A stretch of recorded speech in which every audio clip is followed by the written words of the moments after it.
find our presentations interesting, and maybe you'll come back. Okay, I will turn it over to Richard Rubin, who will introduce the Lyon Air Museum people. Okay, so hello everybody. Before I turn it over to David, I want to do a shout out to Gary Heath, who's been very kind about posting all of the items that we've had to the calendar. So thank you, Gary, for that. And also I'll whet your interest in some upcoming events that we're going to be presenting. Thursday, the 21st of January next week, we will have a presentation by the Peterson Automotive Museum in LA. On Thursday, the 28th, up from Seattle Way, the Museum of Flight. Mark Elliott will be doing the Teacher Good Idea Awards on February 4th. February 11th will be Neil Kelly, who is the Orange County Registrar of Voters. February 18th will be a presentation by the Second Harvest Food Bank. February 25th will be a presentation by the Transportation Corridor Authority, known as the Toll Roads. And on March 4th, we have tentatively scheduled Student of the Quarter or Habitat for Humanity. And on March 18th, Mike Darnaud from RILA will be doing a post-RILA presentation. So look for those items that'll be coming up to a Zoom near you.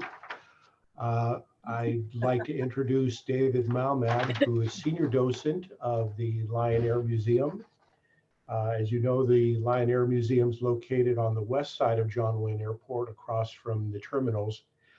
They have exhibits that are comprised of authentic aircraft, rare vehicles, and related memorabilia, with an emphasis on the defining event of the 20th century, which is World War II.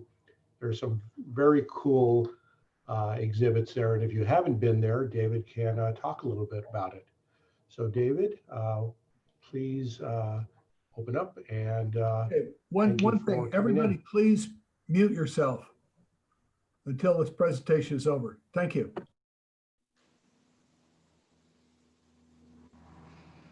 Gentlemen, I'd like to, ladies and gentlemen, I'd like to welcome you to the Lyon Air Museum. We are a best kept secret of Orange County, according to those that visit us. We opened in 2009, in December of 2009. Our founder, General William Lyon, retired Major General of the Air Force, major home developer in portions of Southern California and the Western United States. Had an aviation career in the military of 35 years and wanted to give back to the community a little bit of history of military aviation, but more importantly, a little bit of history of American aviation history. The aircraft we have here are a cross-section of the planes that the general either flew or commanded, and it's a representation of the US military history starting in the 1930s and extending into the 1960s. The aircraft I'm standing in front of is a Douglas A-26 Invader, first manufactured in 1942. It saw service through the Second World War, Korea, and Vietnam. Its 26-year history was a reflection of the technology of the United States. And it not only saw service with US military, but also served with the French Air Force in Indochina, as well as served in capacity as a test platform for Hughes aircraft in the 1960s and 70s. I want to point out, if you will focus on the nose of the aircraft, pilots who flew the aircraft typically would create images as a reflection of either their attitude or that of their crew. The nose art here, and that is what it is referred to as, is an indication of the pilot's attitude towards their job. In this case, the A-26 is an attack aircraft. It is primarily used to go against targets on the ground, either hard targets such as fortifications or soft targets such as transports. You'll notice the art on the nose. The nose art indicates a couple of things. First, the markers up on top represent the number of missions the aircraft may have flown. In this instance, 22. The markers underneath indicate the targets it was successful in identifying and destroying. In this instance, 3 truck convoys and 1 train. The name either selected by the pilot and crew collectively or just by the pilot. This particular aircraft had a 3-man crew, a single pilot, a navigator, bombardier, and a gunner. The aircraft, in fact, in question is painted black because most of its missions would have been flown at night against targets. The nose configuration on this model indicates that a bombardier would have been part of the crew, which meant that it could not only attack targets with rockets and guns, but it could also drop bombs on its respective targets on the ground. A little over 2,400 air models were manufactured. Today, we have a little over 100 that are still in existence, with roughly about 25 that still fly. The aircraft was used by a number of businesses. As I mentioned earlier, Hughes Aircraft used it to test missile systems in the 1950s and 60s. But it was also used by corporate aviation as an aircraft for corporate flying. The internal system would have been changed to put in a floor over the bomb bay to allow for seats to be erected inside the aircraft. The plane itself is considered a relatively fast plane in terms of its speed, a top speed of 375 miles an hour. It is a reciprocating engine that is a propeller driven as opposed to modern day jet. It is still a very popular plane, both at air shows as well as museums. I might point out the museum that we are standing in today as a testimony to aviation in general reflects the type of aircraft that you may not necessarily be familiar with, but in fact made contributions throughout the services, both in the Second World War and up through portions of later in Vietnam. This particular plane served with the French forces in Indochina, as well as with the US as a test aircraft in the United States. As we walk past the plane, we are coming towards an aircraft that some of you may be familiar with, is the Douglas DC-3. The Douglas DC-3 was probably the most popular commercial aviation vehicle starting in the 1930s and continued its career up until today. A little over 10,000 of the DC-3 were manufactured. Today, we have a little over 1,000 that are still in operation throughout the world. However, what is particularly unique about this plane, that even though it is painted up to look like an American airliner, this plane never saw service as a commercial plane. In fact, it served with the US military in the Second World War. This is a true combat veteran, having dropped members of the 101st Airborne Parachute Regiment over the beaches of Normandy, as well as in 3 other major operations through the Second World War.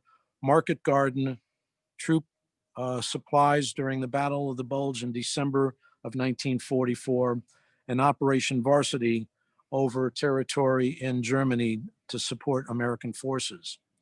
This plane has a combat history, but even after its combat contribution, it served with a variety of businesses serving here in the United States as well as in Latin and South America as an airliner, as well as a troop carrier and as a test platform for a variety of companies.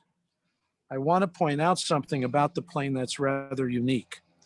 American Airlines was the only commercial aviation business where the doorway was actually on the right side of the aircraft.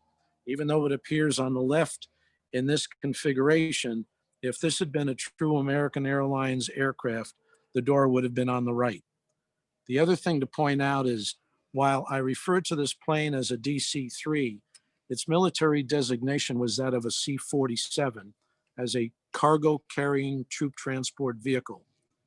It could carry up to 28 passengers in its configuration as a transport category.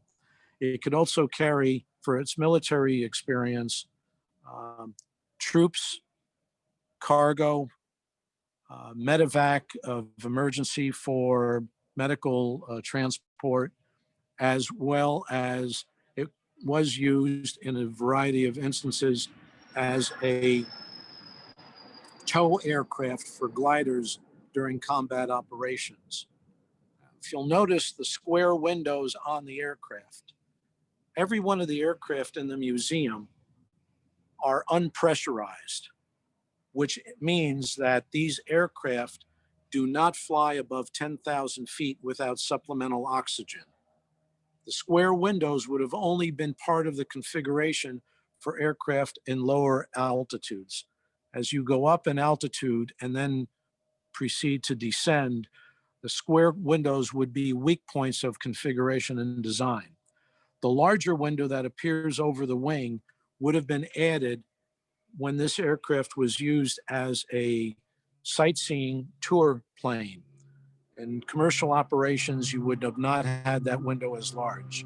Additionally, if this aircraft were used and capable of flying above 10,000 feet operationally, the windows would be round instead of square to allow for minimal effect of the design of the plane. Now, behind us is an aircraft known as a C-47 as well. The difference is that this is what the plane would have looked like in combat. Green in color to reflect its Army heritage, dark to indicate that it was used primarily for military operations. You'll notice here the double wide doors would suggest that this was used for cargo carrying. In addition to carrying cargo, it also carried passengers. I might point out we have at least one passenger on board that chose not to leave when everybody else bailed out. And by bail out, I mean, as a troop carrier, you would have had members of a unit standing at a doorway, and with the indication by the troop jump master, they would have left the aircraft. During military operations, paratroopers were leaving planes over combat territory from as little as 500 feet above ground to as much as 12,000 feet. This particular model has the double wide doors because it would have carried cargo. And to ensure that the cargo was safely transported, the deck or the interior of the aircraft would have been reinforced to take the weight of everything from a Jeep to a small artillery piece, as well as additional freight. You will notice that the seats inside are currently down to accommodate the passenger. If used as a cargo carrying, these seats would have folded up and the transport would have been secured freight strapped down to make sure that it did not shift in flight. The C-47, as you see it here, and the DC-3 that we spoke about a moment ago are both true combat veterans. The C-47 served with French forces in Indochina in the early 50s. It served with Israeli forces in the 1960s before returning to the United States. One thing I should point out here as an indication of its combat history, the stripes that you see on the wing are referred to as invasion stripes. These are stripes that would have been attached to the aircraft, painted on before an operation to notify friendly troops on the ground that the aircraft overhead are on your side.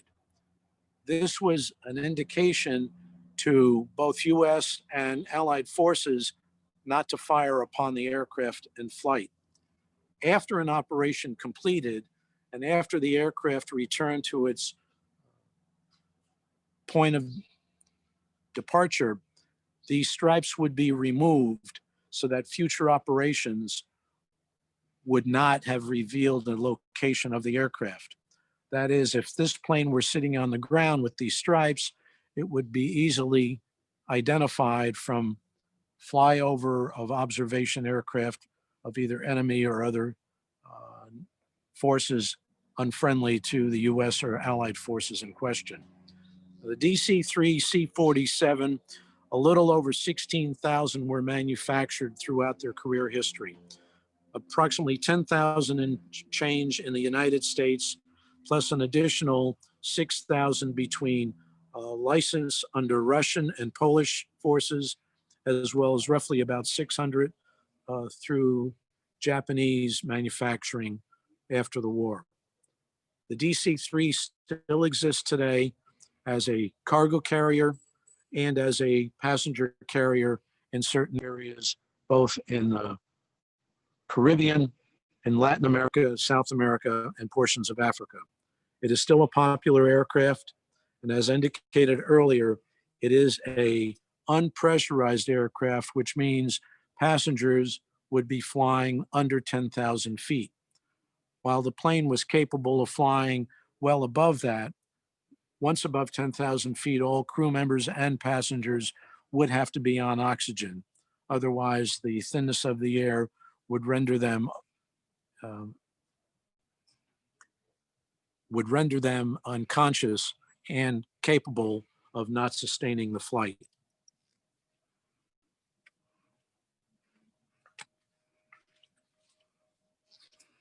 Now, the plane I'm coming over to right now is the B-25 Mitchell, made famous by the Doolittle Raid in April of 1942. The Doolittle Raid was the first effort of the United States military to indicate to Japan that they were not free of being attacked by forces of US and allied services. The B-25 is considered to be a light bomber, where the A-26 I spoke about earlier was a three-man crew. The B-25 carried a crew of 5, a pilot and co-pilot, a navigator bombardier, a radio operator, and a gunner. The aircraft is considered a light attack or medium bomber, capable of carrying up to 6,000 pounds of bombs in an internal bomb bay, as well as operational ordnance under each wing. Now, the aircraft in question here did not see any combat. It was used as a trainer here in the United States and served time commercially after its military service as a test platform, as well as used for commercial operations. It's a very popular plane at air shows. A little over 2,400 were manufactured. Today, we believe that there are some 20 that are still operational and flying throughout the country. But whether you're at an air show or at an air museum, you will find that this is still a popular plane. And because of the history of the plane during the Doolittle Raid, it does garner some questions and inquiry as to how a plane this large could fit on an aircraft carrier. Beyond the plane, we have a sample of the type of engine that would have been used on the aircraft. I might point out that every one of these planes flew with reciprocating or propeller-driven engines. The mechanics that were trained to operate these aircraft were given minimal amount of time to keep them functional, especially under combat conditions. Now, the museum, in addition to having a display of aircraft, we have a number and a variety of other vehicles, which for purposes of time, I will not go into. But if you were to visit the museum and want to come away with a memory of the visit, we do sell a variety of commercial products. We have a number of shirts that have the image of the aircraft that we do have in the collection. The particular shirt on display right now is for the B-25. But each one of the aircraft here does have an accompanying shirt, should that be your aircraft of choice. The B-25, as I pointed out, is a popular plane at air shows. This particular plane was just brought back into flying status approximately 5 months ago.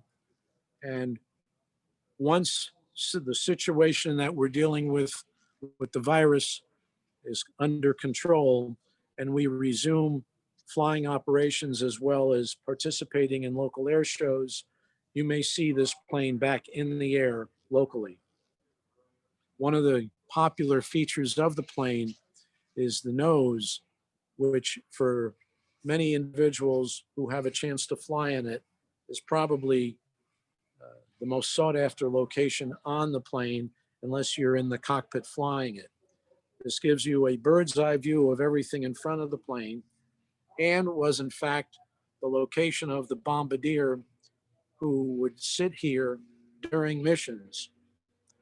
I should note though that the configuration of the plane, in addition to having a bombardier up front, some versions in fact had a solid nose where instead of a single individual operating the 3 guns that you see in question, the solid nose could contain up to 8 guns.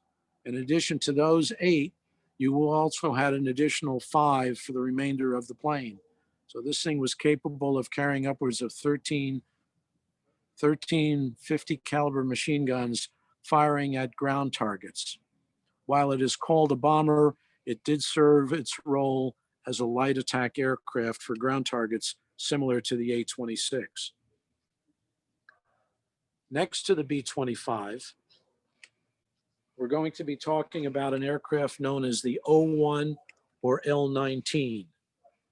This particular plane saw service between 1950 and 1974. The O-1 was used as an observation aircraft both in Korea and Vietnam. As an L-19 designation, it carried past a single passenger along with the pilot. The rockets you notice under the wing are smoke rockets. In its configuration as an observation aircraft, the pilot could fire those at ground targets to mark them, and then in turn would call in an attack aircraft such as the A-26 to go after the ground target. The green configuration is typical of US Army colors. However, this is a Cessna aircraft. And if you strip off the green paint and take off all of the military designation, any grass strip or any hard paved runway could accommodate this plane in a civilian capacity. It's a popular aircraft. Still many of them operational today with a top speed of a little over 130 miles an hour and a cruise speed of around 104. It can get you from many places in the United States, both in remote locations as well as in airports such as Orange County. I notice here the nose art on this plane is that of what we refer to as a bird dog. And the bird dog designation was used because as an observation aircraft, it would be flying low and slow and looking for its target, just as a hunting dog would. And I'll point out here, every dog has its bone. What this is a covering to protect the vent so that no insects would get in there and either block or damage the ventilation for the engine, because this is an air-cooled engine. As we walk past the O-1, we come to perhaps one of the more well-known trainers of World War II in Korea. The North American T-6, also known as the SNJ, was used as a trainer for many fighter pilots of that era. The SNJ T-6 designation notes that it is used as a trainer Model 6. It was a 2-passenger aircraft with a pilot, instructor, and the student. For individuals who moved up into the more well-known fighters of the day, the P-40, P-47, P-51, they would have started their training or advanced training in the T-6. During the war years, it was a trainer in the United States and Canada. The Canadian-British designation, it was called a Harvard. The US designation was called the T-6, and SNJ was a Navy designation for Scout Trainer built by North American. In addition to the fact that it was not only a trainer, in the late war years and in the late 1940s, early 50s, the aircraft was in fact sold to various countries around the world and was used not only as a trainer, but as a light attack aircraft. This would have been where one of the guns could have been mounted in the wing, and there would have been one in each wing, as well as one gun could have been mounted in the tail for training purposes. It's a very popular aircraft today at air shows and at air displays. And some people refer to it as a poor man's warbird. The reasoning is to purchase an aircraft of this nature today be between 150 to 200,000, where the fighters of the day, the P-38, the P-47, P-51, would start in the million plus and go up from there.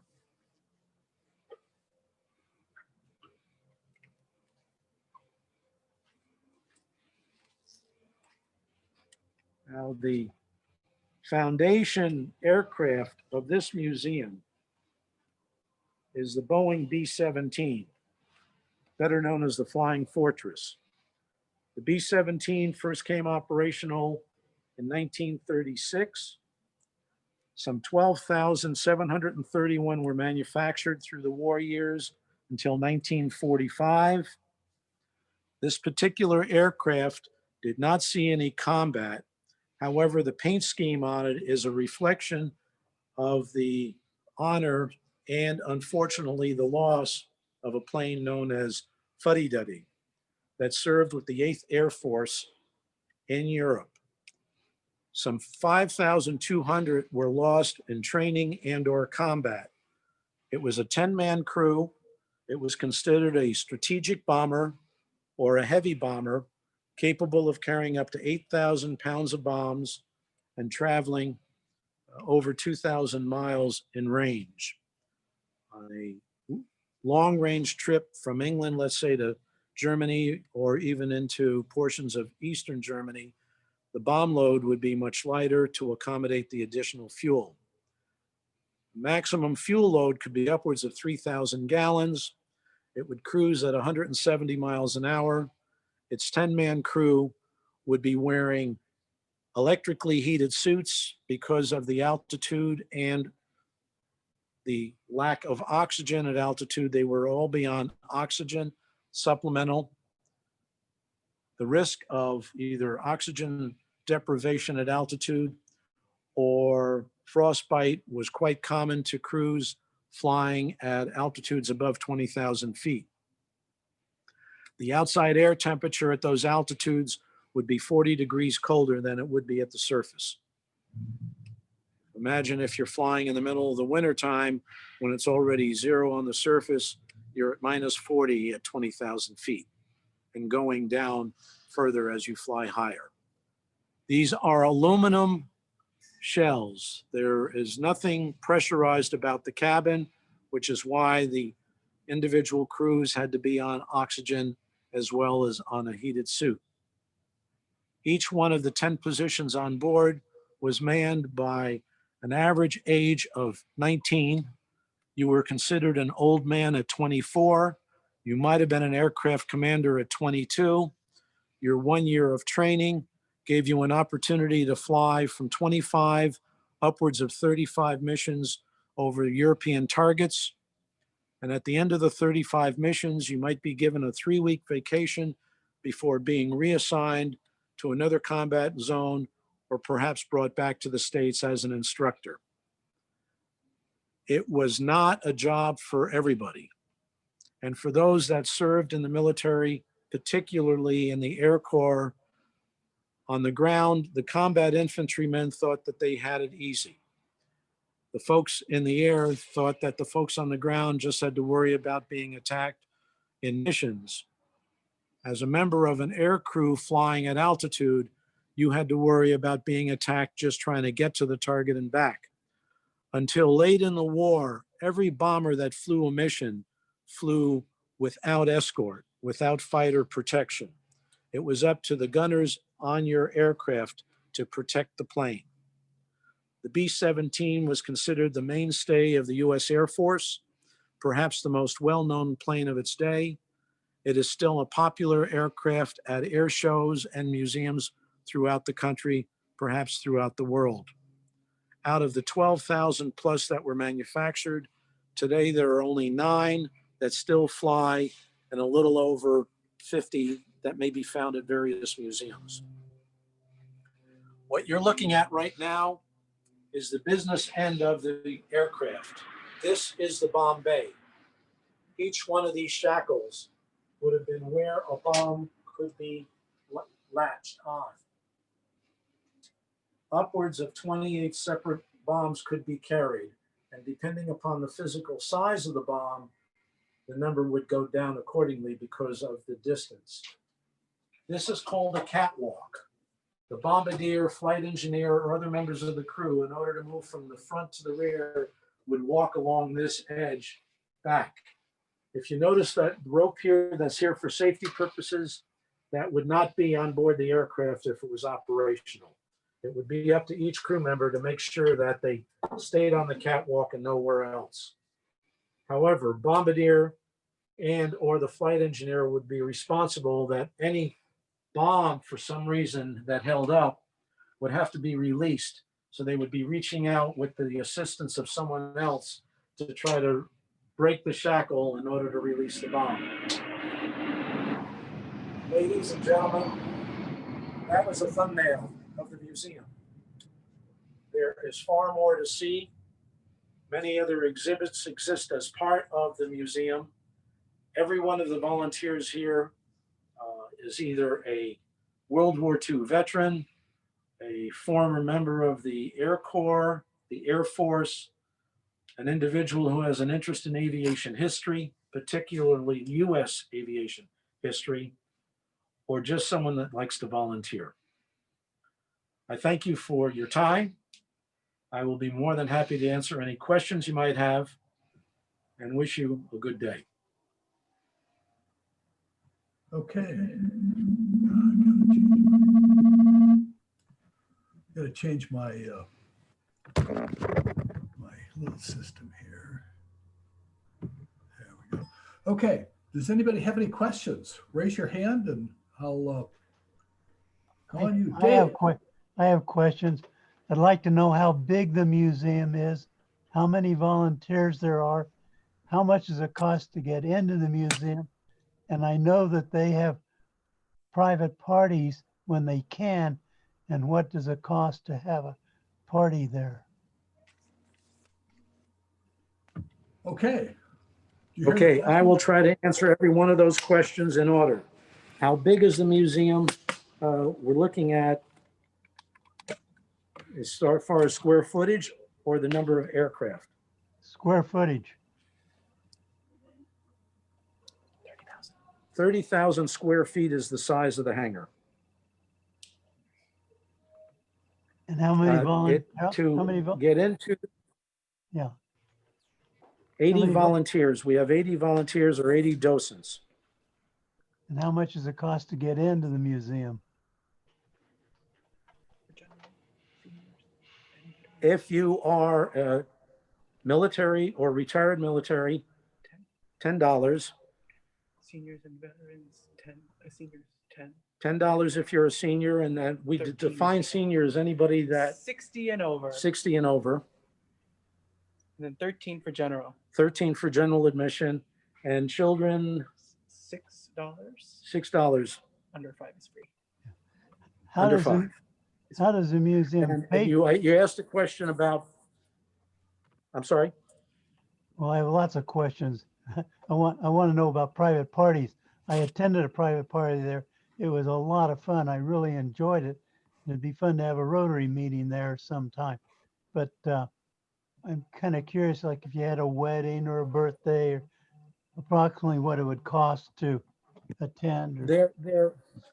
The operation, the operation for holding events in the evening would be coordinated through the marketing manager, who is Marcus Gropel. You could contact the museum and speak with Marcus. They would make arrangements and also would quote you a price. Typically, the way that would work, depending on some of the aircraft would actually be moved out on the ramp in front of the museum to allow for floor space for putting up tables and or a dais if you had a presentation or some other event scheduled. And unfortunately, because of our current situation with the virus, that's not possible, but under normal circumstances, it would allow us to prepare the environment depending upon what you have an interest in seeing. And anytime there's this evening program like that, docents would be available to take members of the presentation around and give you information about each of the aircraft as well as the history of the museum. What about the museum paying for itself? I mean, Lyon probably financed it, but how does it keep going? Is there money left to, did he leave money to so many thousands of dollars a year to maintain it, or who pays for Well, all as of it? far as the financing and the funding of the museum, Yes, that is something that's out of my purview. I couldn't answer that question. thank you. You're welcome. Thank you.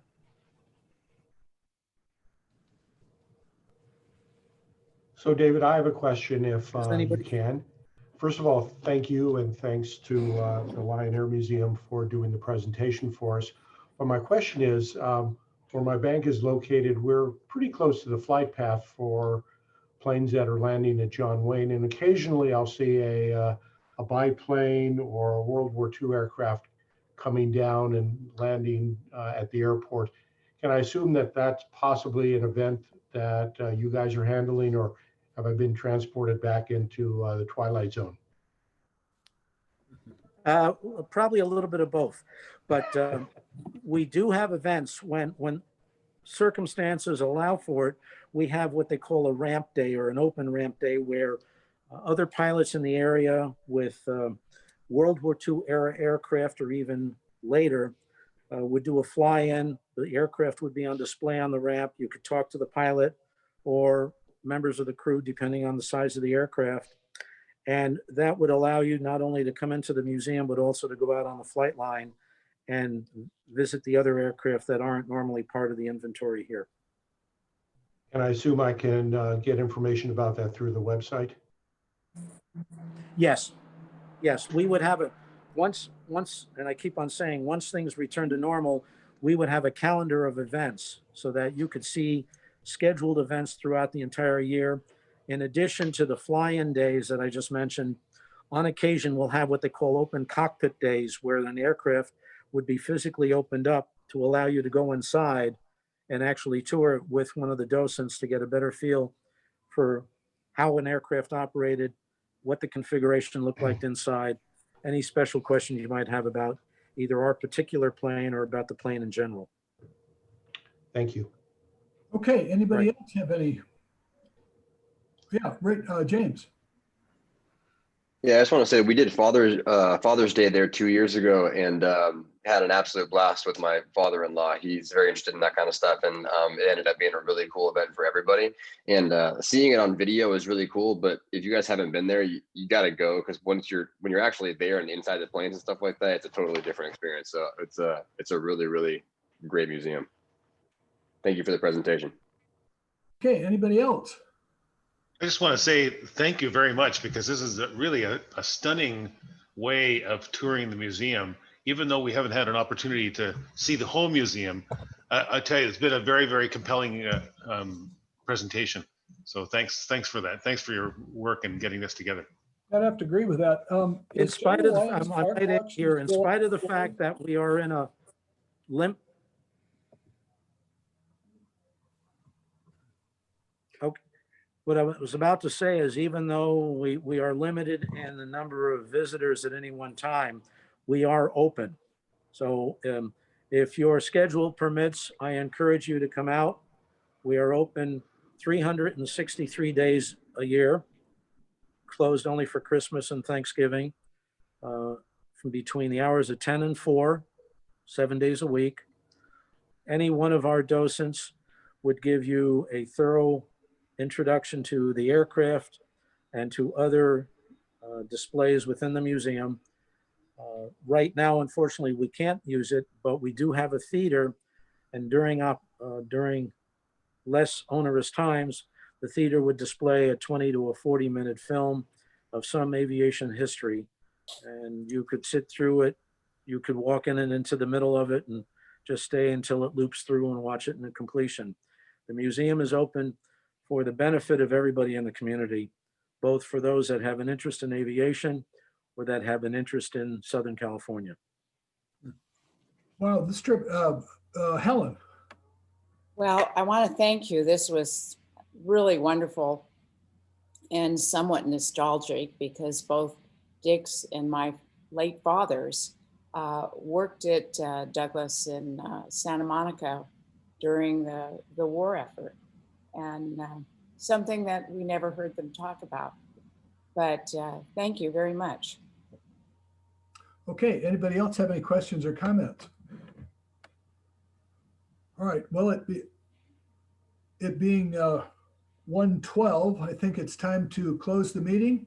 And thank everybody for attending. We had a good, oh, James, one more thing. Just one quick question for you guys. Anybody that didn't attend the board meeting, one of the initiatives that I'm trying to do for this year is get some ideas for things that we can do during COVID from a fundraising perspective for supporting the community. So I just ask that everybody try to think of one thing that we might be able to do to help out. So if anybody's got an idea that they thought might work great, please shoot it my way and we'll try to bring it to fruition. Just because we want to make sure we can do as much as we can during the weird times. So let me know and we'll hit the ground running on it. Okay, thank you, James. Anybody else have any final comments before we close the meeting? Okay, thank you everybody for attending. And I certainly welcome all the guests, and please feel free to come back next week. Thank you all, and we'll be back again, same bat time, same bat station. See you next week. Bye-bye. Bye, guys. Bye. Bye. Bye-bye.